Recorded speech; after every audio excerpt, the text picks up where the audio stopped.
এই ভিডিওতে আমার সাথে আছেন মোহাম্মদ আলী নিঝুম, আরিফুল ইসলাম এবং মাইনুল আরেফিন তামাল। ফ্রিল্যান্সিং এক্সপার্ট এই বড় ভাইদের কাছে আমার একটি প্রশ্ন ছিল, তা হলো যদি ওনারা এখন নতুন করে ফ্রিল্যান্সিং শুরু করতেন তাহলে কিভাবে আগাতেন। এই ভিডিওটি হলো পার্ট 3, এটির পার্ট 1 এবং 2 রয়েছে। পার্ট 1 এবং 2-র মধ্যে আমরা গোলাম কামরুজ্জামান, সুলতান নীর, কামরুজ্জামান শিশির, এইচ আলী এবং কাজী মামুন ভাইয়ের কাছ থেকে একই প্রশ্ন করেছি এবং এই বিষয়ে পরিপূর্ণ গাইডলাইন নিয়েছি, যেন আপনারা যারা নতুন আছেন তারা এক্সপার্টদের থেকে জানতে পারেন যে নতুন অবস্থায় কিভাবে আগানো উচিত। এই ভিডিও শেষে আমি যদি নতুন করে ফ্রিল্যান্সিং শুরু করতাম তাহলে আমি কিভাবে আগাতাম সেই বিষয় নিয়েও বলবো। তাহলে চলুন পার্ট 3 শুরু করা যাক। হেই এভরিওয়ান, আমি Ariful Islam, founder of Arif notes. এই মুহূর্তে যদি আমি ফ্রিল্যান্সিং স্টার্ট করতে যাই তাহলে আমি আমার কেরিয়ারটাকে কিভাবে সেট আপ করবো এটা নিয়ে আমি আপনাদের সাথে সংক্ষিপ্তভাবে আলোচনা করব। প্রথম কথা হচ্ছে যে আমি প্রথমেই স্কিলটাকে ফোকাস করব। আমার একটা স্কিল, যে স্কিলটা আমি আমার ক্লায়েন্টদেরকে প্রোভাইড করব, এটা যদি সলিড না হয়, এটা যদি 100% পারফেক্ট না হয়, তাহলে কিন্তু আমি যত কিছুই করি না কেন লাভ হবে না। সো আমাকে সলিড একটা স্কিল বিল্ড আপ করতে হবে। এখন কথা হচ্ছে সবাই স্কিল বিল্ড আপের কথা বলে, কিন্তু আমি বলবো যে আপনি যদি রাইট নাও শুরু করতে যান তাহলে আপনাকে একটা হাই ডিমান্ডিং স্কিল চুজ করা উচিত। বর্তমান মার্কেট অনুযায়ী চিন্তা ভাবনা করে যেই স্কিলটার একটা লং টার্ম ভ্যালু আছে এবং হাই ডিমান্ডিং একটা টার্ম আছে মার্কেটে, সেটাকে চিন্তা করে আমি আমার স্কিলটাকে আমি বিল্ড আপ করবো। এখন এই স্কিলটাকে যখন আমি বিল্ড আপ করবো, বিল্ড আপ করার পরে আমার প্র্যাকটিক্যাল কাজ করার প্রয়োজন আছে। সো যখন আমি স্কিলটা বিল্ড আপ করবো, করার পরে আমি চেষ্টা করব যে কোনো একটা জায়গায় ইন্টার্নশিপ করার জন্য অথবা কিছুদিন জব করার জন্য। তাহলে যেটা হবে যে আমার প্র্যাকটিক্যাল একটা এক্সপিরিয়েন্স বিল্ড আপ হবে। প্র্যাকটিক্যাল এক্সপিরিয়েন্স বিল্ড আপ হওয়ার পরে এর পাশাপাশি আমার একটা পোর্টফোলিও বা কেস স্টাডি বিল্ড আপ হয়ে যাবে, যেটা আমি পরবর্তীতে ক্লায়েন্টদের সাথে কাজ করতে গেলে আমাকে এটা হেল্প করবে।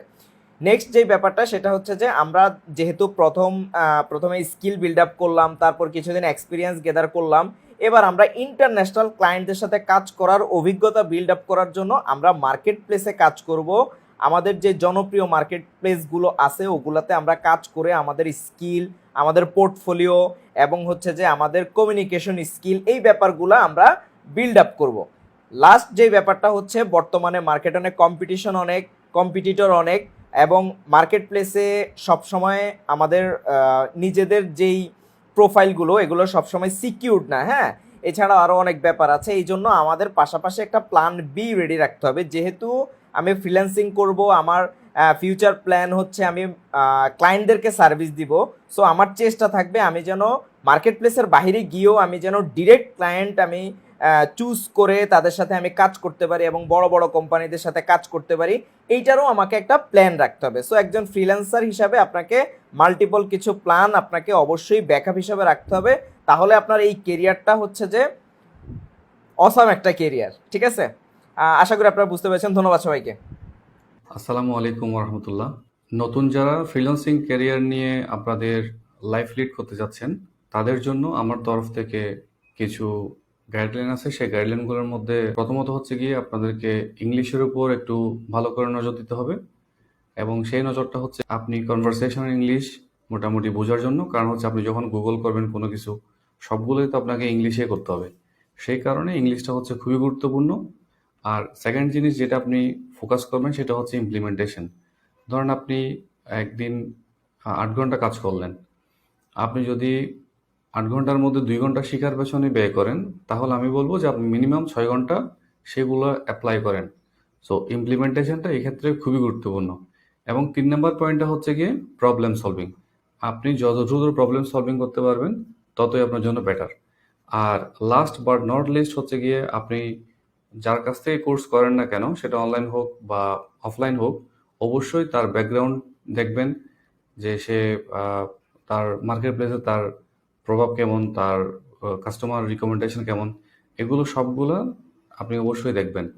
এরপর হচ্ছে গিয়ে সে আসলে কতগুলো ক্লায়েন্ট সাকসেসফুলি হ্যান্ডেল করলো এবং তার ইন ডিটেলস ব্যাকগ্রাউন্ডগুলো দেখে আপনারা জয়েন করবেন। এটাই হচ্ছে আমার তরফ থেকে আপনাদের জন্য পরামর্শ। Thank you. আসসালামু আলাইকুম। নতুনভাবে যদি আমি ফ্রিল্যান্সিং শুরু করতাম তাহলে আমি দেখতাম মার্কেটে কি কি কোর্স অ্যাভেলেবেল আছে। কারণ যেই কোর্সগুলো অ্যাভেলেবেল ওইগুলোর মার্কেট ডিমান্ড মোটামুটি ভালো আছে অ্যান্ড ওইগুলোর মেন্টর পাওয়া যায়, এটা অনেক বেশি ম্যাটার করে। আমি যখন শুরু করছিলাম তখন মেন্টর পাইতাম না, তখন আমার এলাকাতে কেউ শিখাইতো না। তো আমি দেখতাম যে কোন কোন কোর্স বা কোন কোন মেন্টরগুলো অ্যাভেলেবেল আছে আমাদের ইন্ডাস্ট্রিতে। অ্যান্ড আমি শুরুতে যেটা ভুল করছিলাম সেটা হলো আমি ইনভেস্ট করতাম না। আমি কোচিংয়ে ইনভেস্ট করতাম, নর্মাল স্টাডিতে ইনভেস্ট করতাম, কিন্তু স্কিল রিলেটেড কোর্সগুলোতে ইনভেস্ট করতে চাইতাম না। এটা আমার সবচেয়ে বড় ভুল ছিল, কারণ আমি যখন নিজে নিজে শিখতে গেছি আমার অনেক টাইম লাগছে, যেটা আমার 2 বছর লাগছে ওইটা এখন 2 মাসে শেখা যায়। এই জন্য আমি ফার্স্টে খুঁজতাম যে কোন অ্যাভেলেবেল মেন্টরগুলো আছে and তাদের রিভিউগুলো কীরকম। অ্যান্ড আমি বেশি অ্যানালাইসিস করতাম না। অনেক সময় কি হয়েছে আমার, যে আমি বেশি অ্যানালাইসিস করতে করতে 6 মাস 1 বছর পার হয়ে গেছে, আমি এটা শুরুই করিনি। তো বেশি অ্যানালাইসিস না করে আমি অ্যাভেলেবেল কোর্সগুলোর মধ্যে, অ্যাভেলেবেল মেন্টরগুলোর মধ্যে যে ভালো, যার রিভিউগুলো ভালো, ওর কোর্সটা আমি করতাম। আর আমি কোর্স করার সময় অন্য কিছুতে ফোকাস করতাম না, আমার শুধু ওই কোর্সটাতে ফোকাস থাকতো। ওই কোর্সটা আমি শেষ করার পর আমার একটা কনফিডেন্স বিল্ড হইতো, যেটা দিয়ে দেন আমি ডিসাইড করতে পারতাম যে এখন আমি কি কাজ করব বা কোথায় যাব। তো ইন্টারমিডিয়েট লেভেল পর্যন্ত শিখতাম অ্যান্ড তার আগে ছাড়তাম না, মানে যেভাবেই হোক কন্টিনিউ করতাম। তো আমি অফলাইন কোর্স করতাম। অফলাইন কোর্সে মেন্টরের অবজারভেশনের মধ্যে থাকা যায় অ্যান্ড জিনিসটা শেষ হয়, হোমওয়ার্কগুলো আমরা প্যারা নিয়ে করতে পারি। তো আমি অফলাইন কোর্সগুলো টার্গেট করতাম, অফলাইন কোর্সগুলো করতাম। আমার সময় অফলাইন কোর্স ছিল না, অফলাইন কোর্স না থাকাতে আমি তখন করতে পারিনি। এখন অনেক অফলাইন কোর্স আছে, আমি অফলাইনে একটা কোর্স করতাম, একটা মেন্টরের অবজারভেশনেই থাকতাম। আমি যখন একটা মেন্টরের স্টাইল নিয়ে শিখতেছি, একটা মেন্টরের অবজারভেশনে শিখতেছি, তখন আমি আর অন্যদিকে তাকাইতাম না, অন্য মেন্টরদের স্টাইল ফলো করতাম না। আমার একটা কোর্স শেষ হইতো, শেষ হওয়ার পর আমি একটা সেন্স অফ অ্যাচিভমেন্ট পাইতাম, আমি কনফিডেন্স পাইতাম যে না, আমার একটা আউটলাইন শেষ হয়েছে, আমি এখন এই কনফিডেন্স নিয়ে মার্কেট প্লেসে নামতে পারি। আমার মতো সেলফ লার্ন করতে গেলে কি হয় যে অনেক কনফিউশন থাকে, অনেক রকমের থাকে, মানে ইস্যুস থাকে যেগুলো রিজলভ হয় না, তো ওই রকম কনফিডেন্সটা বিল্ড হয় না। তো একটা মেন্টরের আন্ডারে থেকে যদি আমি কোর্সটা করি তাহলে আমার ওই কনফিডেন্সটা বিল্ড হতো। অ্যান্ড কনফিডেন্স বিল্ড হওয়ার পর আমি তখন মার্কেট প্লেসে গিয়ে প্রোফাইল খুলতাম। আমি যে ভুলটা করছিলাম সেটা হলো আমি শুরুতে গিয়ে প্রোফাইল খুলে ফেলছিলাম, মানে স্কিল বেসিক লেভেল শিখে মার্কেট প্লেসে প্রোফাইল খুলে ফেলছিলাম। আমি তাড়াতাড়ি ছিলাম, আমি তাড়াতাড়ি ইনকাম করার জন্য প্ল্যান করতেছিলাম, এই জন্য আমি তাড়াতাড়ি প্রোফাইলগুলো খুলে ফেলছি, যেটা আমি এখন হলে করতাম না। এখন ইন্টারমিডিয়েট লেভেল পর্যন্ত শিখে তারপরে গিয়ে আমি প্রোফাইলগুলো খুলতাম। মার্কেট প্লেসের প্রোফাইলগুলো খোলার সময় আমি সব রকমের ডিটেলসগুলো দিয়ে, সব রকমের পোর্টফোলিও দিয়ে তারপরে গিয়ে প্রোফাইলগুলো খুলতাম। প্রোফাইল খোলার পর আমি এখন শুধু মার্কেট প্লেসের ওপর রিলাই করতাম না, আমি আমার পোর্টফোলিওগুলো স্ট্রং করতাম। স্ট্রং করে গিয়ে দেন আমি আস্তে আস্তে সোশ্যাল মিডিয়া অ্যাক্টিভিটিস করতাম। আমি আমার ক্লায়েন্ট বেস যেই গ্রুপগুলোতে আছে, যেই কমিউনিটিগুলোতে আছে, ওইগুলোতে গিয়ে ইন্টারাক্ট করতাম। ইন্টারাক্ট করার পর আমার একটা স্ট্রং ফলোইং ক্রিয়েট করতাম ক্লায়েন্টদের সাথে। ক্লায়েন্টরা যেন আমাকে চিনে যে আমি এই সার্ভিসটা দিই। তাহলে কি হতো, আমার মার্কেট প্লেসের সাথে সাথে আমার সারাউন্ডিংয়ে আমার ক্লায়েন্টরাও আমার সম্পর্কে জানতেছে। আমার ওই একটা স্কিল ফোকাসড হয়ে আমি তাহলে সার্ভিসগুলো দিতাম। অ্যান্ড আমার ক্ষেত্রে কি হয়েছে, মানে নতুনদের ক্ষেত্রে যেটা ইউজুয়ালি হয় যে অনেক সময় আমরা কনফিউশনে থাকি কোন স্কিলটা নিয়ে আগাবো। আমি বেশি অ্যানালাইসিস করতাম না, আমি একটা নিয়ে আগাইতাম, তারপরে একটা মোমেন্টে গিয়ে আমি তখন ডিসিশন মেকিংয়ের পর্যায়ে যাইতাম যে আচ্ছা এখন আমার আর কি কি শিখতে হইতে পারে। আমরা যারা ফ্রিল্যান্সিং করি তাদের একটা কোর স্কিল থাকে, তার সারাউন্ডিংয়ে আরও অনেক স্কিল শেখা লাগে, যেটা আমি শুরুতে জানতাম না। তো আমার তাহলে বেশি অ্যানালাইসিস করার দরকার ছিল না, আমি শিখতাম দেন আমি গিয়ে যেটাতে ভাল লাগে ওটাতে বেশি ফোকাস করতাম, আর যেটা ভাল লাগে না ওটা আমার সাইড স্কিল হিসেবে থাকতো, তাই না?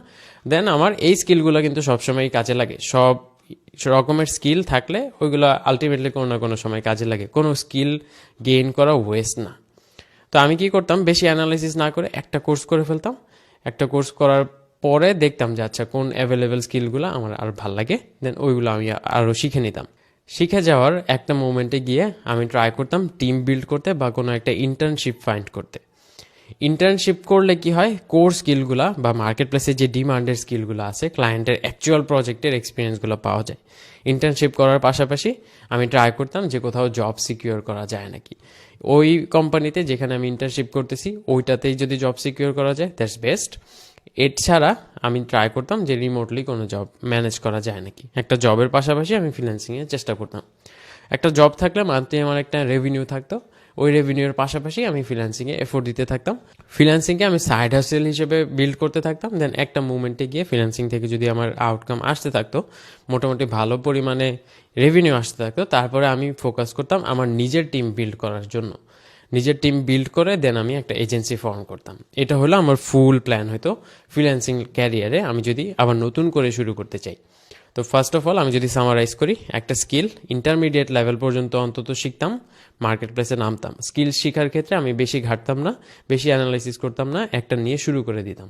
তারপরে গিয়ে আমি যেই স্কিলগুলো আমার ভালো লাগে ওইগুলো নিয়ে আরও অ্যাডভান্স লেভেলে শিখতাম, আরও ডিগ ডাউন করতাম, এক্সপার্ট লেভেলে যাইতাম। আমি আমার ক্লায়েন্টদের একটা কমিউনিটি বিল্ড করতাম।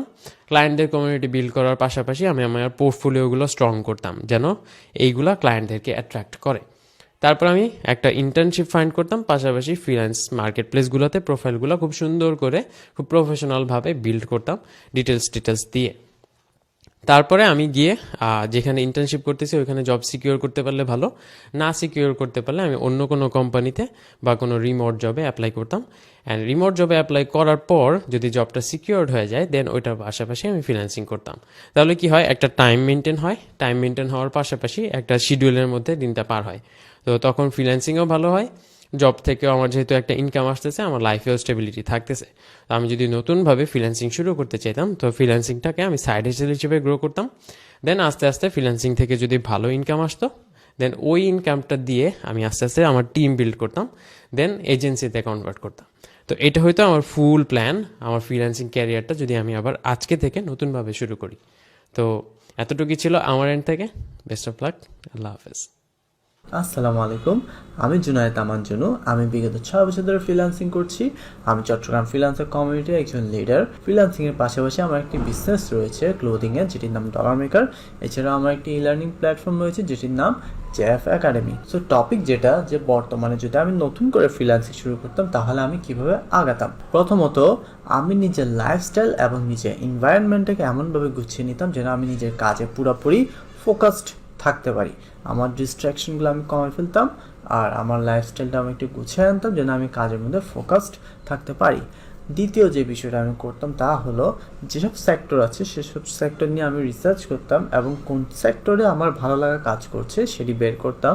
আর ওই সেক্টর নিয়ে আমি রিসার্চ করে সেই সেক্টরে অ্যাকচুয়ালি ডিমান্ডটা কেমন তা আমি বের করতাম। এই সেক্টরটি কি এখন ডিমান্ড রয়েছে, এটি কি 5 বছর পর বা 10 বছর পর ডিমান্ড থাকবে, সেই বিষয়গুলো আমি খুঁজে বের করতাম। তৃতীয়ত, যখন আমার সেক্টরটি পছন্দ হয়েছে আর আমি সেই বিষয়টি নিয়ে শিখবো নিশ্চিত হয়েছি, তারপর আমি ওই সেক্টর নিয়ে যারা সফল ওনাদের ফলো করতাম। ওনাদের যদি কোনো ফ্রি গাইড থাকতো সেগুলো আমি ফলো করতাম, ওনাদের যদি কোনো পেইড কোর্স থাকতো আমি সেগুলো করতাম। অর্থাৎ যেভাবে হোক আমি যারা এক্সপার্ট আছে ওনাদের কাছ থেকে শিখতাম। আর চতুর্থ যে বিষয়টি আছে সেটি হলো, আমি যা শিখেছি সেগুলো নিয়ে আমি স্কিলড হওয়ার পর আমি মার্কেট প্লেসে প্রবেশ করতাম যেন আমি মার্কেট প্লেস নিয়ে এক্সপিরিয়েন্স গেইন করতে পারি। আমি অ্যাকচুয়ালি ওই স্কিলগুলো কাজে লাগিয়ে কীভাবে ইনকাম করতে হয়, ফ্রিল্যান্সিং করতে হয় সেই বিষয়ে আমি কাজ করতাম। আর পঞ্চম যে বিষয়টি তা হলো, আমি কাজ পাই কিংবা না পাই যাই হোক আমি নিজের স্কিলটা সবসময় রেগুলার বেসিসে ডেভেলপ করতে থাকতাম। রেগুলার একটা সময় দিতাম নিজের স্কিলটা ডেভেলপ করার জন্য, কারণ শেখার কোনো শেষ নেই। সো আমি যদি নতুন অবস্থায় শুরু করতাম আমি এইভাবে আগাতাম। প্রথমত আমি নিজের লাইফস্টাইল এবং এনভায়রনমেন্টকে গুছিয়ে নিতাম আমার ফোকাস থাকার জন্য। তৃতীয় বিষয়টি হলো আমার কোন বিষয়ে ভালো লাগা কাজ করে এবং সেটির ডিমান্ড আছে কিনা তা খুঁজে বের করতাম।